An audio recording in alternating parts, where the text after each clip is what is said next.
Hi friends, പുതിയൊരു വീഡിയോയിലേക്ക് എല്ലാവർക്കും സ്വാഗതം. അപ്പോൾ ഇന്നത്തെ നമ്മുടെ വീഡിയോ എന്ന് പറയുന്നത് നല്ല പെർഫെക്റ്റ് ഉഴുന്നുവടയുടെ റെസിപ്പിയാണ്. അപ്പോൾ ഹോട്ടൽ ടേസ്റ്റിൽ നമുക്ക് വീട്ടിൽ തന്നെ ഈസി ആയിട്ട് ഉഴുന്നുവട എങ്ങനെയാണ് തയ്യാറാക്കുന്നതെന്ന് കണ്ടുനോക്കാം. അതുപോലെ തന്നെ നല്ല ക്രിസ്പി ആയിട്ടുള്ള ഒരു ഉഴുന്നുവടയാണ് നമ്മൾ തയ്യാറാക്കിയെടുക്കുന്നത്, നല്ല ഷേപ്പോട് കൂടി. അതുപോലെ തന്നെ ബിഗിനേഴ്സിനൊക്കെ ആണെങ്കിൽ കൈയൊന്നും പൊള്ളാതെ എളുപ്പത്തിൽ തയ്യാറാക്കാനുള്ള ഒരു ടിപ്പ് കൂടി വീഡിയോയിൽ കാണിക്കുന്നുണ്ട്.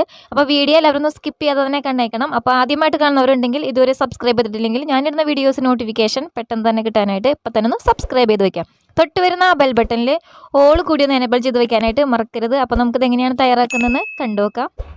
അപ്പോൾ നമ്മുടെ ഉഴുന്നുവട തയ്യാറാക്കിയെടുക്കാൻ ആവശ്യമായിട്ടുള്ള ഉഴുന്ന് ഞാനിപ്പോൾ ഇവിടെ കുതിർത്ത് റെഡിയാക്കി വെച്ചിട്ടുണ്ട്. ഞാനിപ്പോൾ ഇവിടെ 250 ml മെഷറിംഗ് കപ്പിൽ 1.5 കപ്പ് അളവിലാണ് ഉഴുന്നെടുത്തിട്ടുള്ളത്. ഇതൊരു 5 മണിക്കൂറോളം നന്നായിട്ട് കുതിർത്തെടുത്ത് മാറ്റി വെച്ചിട്ടുള്ളതാണ്.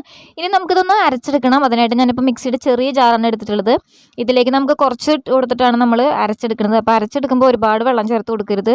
മിക്സിയിൽ അടിക്കുമ്പോൾ എന്തായാലും ഒരല്പം വെള്ളം ചേർക്കണം. അപ്പോൾ ഞാൻ 3 പ്രാവശ്യമായിട്ടാണ് ഇത് അരച്ചെടുക്കുന്നത്. അപ്പോൾ ഇത് അരച്ചെടുക്കുമ്പോൾ ഓരോ പ്രാവശ്യം അരയ്ക്കുമ്പോഴും 2 ടേബിൾ സ്പൂൺ അളവിൽ മാത്രം വെള്ളം ചേർത്ത് കൊടുത്തിട്ടാണ് അരച്ചെടുക്കുന്നത്. അപ്പോൾ വെള്ളം കൂടി പോകരുത്. 3 പ്രാവശ്യമായിട്ട് ഇതുപോലെ എല്ലാം അങ്ങനെ തന്നെ അരച്ചെടുത്തിട്ടുണ്ട്.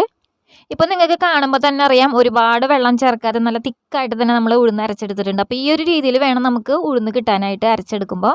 സാധാരണ നമ്മൾ ഉഴുന്നുവട തയ്യാറാക്കുമ്പോൾ മാവ് അരച്ച ഉടൻ തന്നെ തയ്യാറാക്കാണ് പതിവ്. അപ്പോൾ നമ്മൾ ഈ ഒരു ഉഴുന്നുവട തയ്യാറാക്കുന്നത് അപ്പോൾ തന്നെ തയ്യാറാക്കുന്നില്ല. അത് നമുക്കൊന്ന് റെസ്റ്റ് ചെയ്യാനായിട്ട് വെക്കണം. അതുകൊണ്ട് തന്നെ നമ്മൾ ഇതിലേക്ക് ഇപ്പോൾ സവോള, പച്ചമുളകും, ഇഞ്ചി അങ്ങനെ ഐറ്റംസ് ഒന്നും ചേർത്ത് കൊടുക്കുന്നില്ല. അപ്പോൾ സവോളയൊക്കെ നമ്മളിപ്പോൾ ചേർത്ത് കൊടുത്തു കഴിഞ്ഞാൽ സവോളയിൽ നിന്ന് വെള്ളമൊക്കെ ഇറങ്ങി നമ്മുടെ മാവൊക്കെ ഭയങ്കര ലൂസായിട്ട് പോകും. അതുകൊണ്ട് തന്നെ നമ്മളിതൊന്ന് റെസ്റ്റ് ചെയ്യാനായിട്ട് വെച്ചിട്ടാണ് ഉഴുന്നുവട തയ്യാറാക്കിയെടുക്കുന്നത്.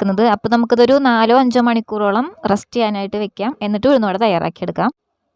ഇതിപ്പോൾ നമ്മൾ റെസ്റ്റ് ചെയ്യാനായിട്ട് വെച്ചിട്ട് 5 മണിക്കൂർ കഴിഞ്ഞിട്ടുണ്ട്. ഇപ്പോൾ നിങ്ങൾക്ക് കാണുമ്പോൾ തന്നെ അറിയാം, നമ്മുടെ മാവെല്ലാം നല്ല സോഫ്റ്റായിട്ട് കിട്ടിയിട്ടുണ്ട്.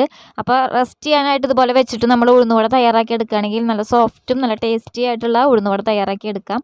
ഇതെല്ലാം കൂടി നന്നായിട്ട് തന്നെ ഒന്ന് മിക്സാക്കി കൊടുക്കണം. അതിന് ശേഷം വേണം നമുക്കിതിലേക്ക് വേണ്ട ചേരുവകൾ ചേർത്ത് കൊടുക്കാനായിട്ട്. അതിന് നമുക്കിതിലേക്ക് ആവശ്യമായിട്ടുള്ള ഉപ്പ് ചേർത്ത് കൊടുക്കാം.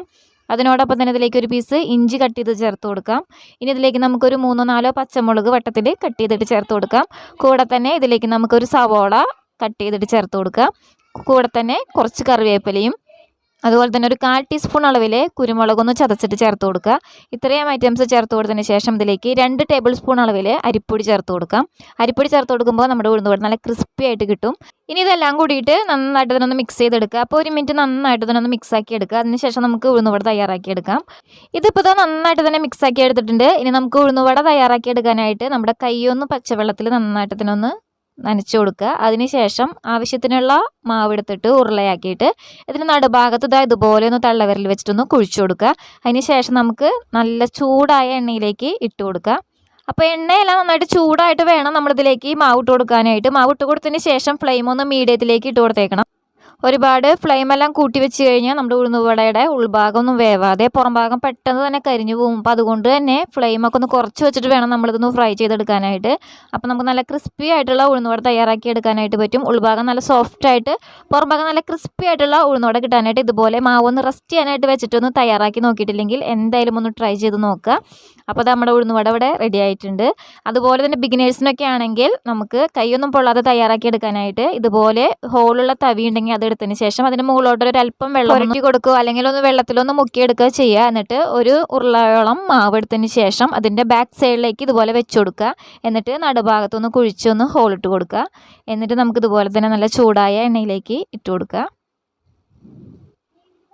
ഓരോ പ്രാവശ്യം നമ്മൾ ചെയ്യുമ്പോഴും തവി നന്നായിട്ടൊന്ന് കഴുകിയിട്ട് വേണം ചെയ്യാനായിട്ട്, അല്ലെങ്കിൽ മാവിൻ്റെ അംശമൊക്കെ ഉണ്ടെങ്കിൽ നമ്മൾ എണ്ണയിലേക്ക് ഇട്ട് കൊടുക്കുന്ന സമയത്ത് ഒട്ടിപ്പിടിക്കാനായിട്ട് ചാൻസ് ഉണ്ട്. അപ്പോൾ അതൊന്ന് ശ്രദ്ധിക്കുക. ഇപ്പോൾ ഇത് ഏകദേശം ഒന്ന് റെഡി ആയിട്ട് വന്നിട്ടുണ്ട്. അപ്പോൾ 2 സൈഡ് നന്നായിട്ട് തന്നെ ഒന്ന് മുരിഞ്ഞ് കഴിയുമ്പോൾ നമുക്ക് എണ്ണയിൽ നിന്ന് മാറ്റാം. നല്ല പെർഫെക്റ്റ് ആയിട്ട് നല്ല ഷേപ്പോട് കൂടിയുള്ള വട ഇതുപോലെ ചെയ്യുകയാണെങ്കിൽ തയ്യാറാക്കി എടുക്കാനായിട്ട് പറ്റും. ബാക്കിയുള്ളതും ഈ ഒരു രീതിയിൽ തന്നെ തയ്യാറാക്കി എടുത്താൽ മതിയാവും. അപ്പോൾ ഈ ഒരു രീതിയിൽ നിങ്ങൾ തയ്യാറാക്കി നോക്കിയിട്ടില്ലെങ്കിൽ എന്തായാലും ഒരു പ്രാവശ്യമെങ്കിലും ഒന്ന് ട്രൈ ചെയ്ത് നോക്കുക. എന്നിട്ട് നിങ്ങളുടെ കമൻസ് ഒക്കെ അറിയിക്കാനായിട്ട് മറക്കരുത്. അതുപോലെ തന്നെ ഈ ഒരു വീഡിയോ നിങ്ങൾക്ക് ഇഷ്ടമായെങ്കിൽ ഇതുപോലെ ഒരു ലൈക്ക് ചെയ്യാനായിട്ട് മടിക്കരുത്. അപ്പോൾ നമുക്കിനി പുതിയ റെസിപ്പി ആയിട്ട് കാണാം. താങ്ക്